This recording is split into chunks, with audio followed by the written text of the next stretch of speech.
I want to talk to you about custom states. Custom states are really important in your bubble development because they allow you to save data into your user's browser, which you can later use to save data to the database. So it saves some steps, it saves some space in your database, and there are also really important build and efficient workflows in your application.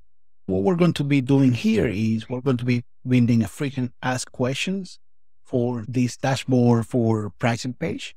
What we're going to do is we're going to open the menu for this container. We're going to click on the information icon here at the top, and we're going to add a new custom state.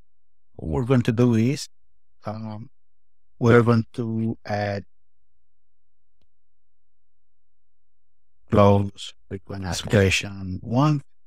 There are definitely better ways to build this, but this is just for educational purposes. It's going to be a yes, no, a Boolean. Then we're going to close. And we're going to add a conditional here. And the conditional is going to be when frequent asked question container group open, close, frequent asked question 1 is yes. This is going to be visible. So basically what we're telling it to do is look for this specific custom state. When it changes from no to yes, then I want you to go and display this. We're going to collapse this, and this is not going to be visible. Now we want to go back and we want to set this no as the default value. And what we want to do is we want to go to appearance, at workflow, and when this is play, I want to set the state of an element, and the state of an element would be frequent asked question container group, the frequent asked question number 1, and the value will be yes. But now this is the caveat. This is only possible when frequent asked question container group, the exact same custom state, is marked as no. And what we want to do is we're going to copy this custom state on this workflow, paste it, and now when it's marked as yes, we want to turn it in no. Again, there are better ways to do this. This is just for educational purposes. I just want to illustrate how custom states are used.